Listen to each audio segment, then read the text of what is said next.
I knew lots of you are waiting for the update regarding 1944 and 1969, but for 1969 to come, 1944 has to be released first.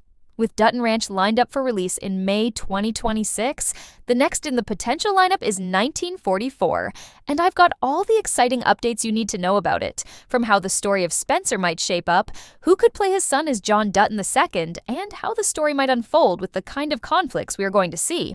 Make sure you watch till the end. I'll tell you all about it. And before we begin, don't forget to subscribe. Now let's start with how the story might begin. The timeline is set in 1944, which is the peak of World War II, and that alone already tells us the direction this story could take.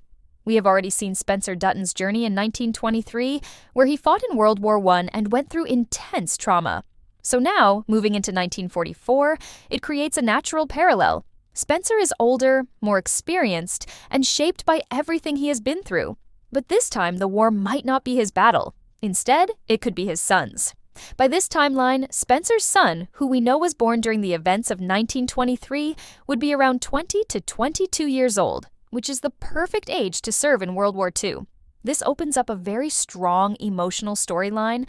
A father who has already faced war might now have to watch his son go through the same thing. That alone creates a powerful emotional connection between the two generations. What makes this even more interesting is how the story might be structured. We could be looking at a dual timeline format, something that has already worked really well in the Yellowstone universe. One storyline might take place in Europe, following Spencer's son as he experiences the brutality of war, while the other storyline might stay in Montana, focusing on the Yellowstone ranch. Back at the ranch, Spencer might now be completely different from the man we saw before. After everything he has gone through, especially losing Alex, he might have become more quiet, more controlled, and more focused on protecting the land. Instead of being the adventurous man traveling across the world, he might now be fully rooted in Yellowstone, making decisions that shape the future of the family. At the same time, the story might introduce a new character, the widow we heard about. She could be someone new, someone with her own past and struggles, who becomes part of Spencer's life in a natural way. This doesn't take away from his past love, but instead adds a new layer to his life. Through her, Spencer might have another child, which expands the Dutton family even further. Now, this is where things start to get really interesting. Elizabeth, who left Montana during 1923 while pregnant, might return with her son. Her return could be emotional, but also very important for the future of the story. With her child and Spencer's children growing up around the same land, we now have multiple branches of the Dutton family. This could naturally lead to internal conflict. The Yellowstone story has always been about land and who controls it. So when you have multiple heirs connected to the same ranch, tension is bound to build. Spencer's son, Elizabeth's son, and possibly another child from the widow all have a place in the family. But the question is, who will carry the legacy forward? This kind of conflict doesn't need an external villain at first, because the real tension comes from within the family.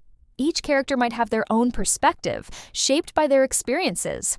One might be influenced by war, another by life outside Montana, and another by growing up directly on the ranch. These differences could slowly turn into rivalry, and that is where the drama really builds. Spencer might find himself in the middle of all this. As the head of the family, every decision he makes could affect the future of the ranch. This might push him to become more strict, more protective, and even a bit ruthless at times. This transformation is important because it shows how the Dutton legacy is shaped over time. Now coming to casting, this is something a lot of people are curious about. For the role of John Dutton II, someone like Callum Turner would make a lot of sense. He has already done period dramas and war roles, and he has that serious presence needed for a character like this. He can portray both the emotional side of a young man going into war and the strength needed to carry the Dutton name. At the same time, Brandon Sklenar might return as Spencer.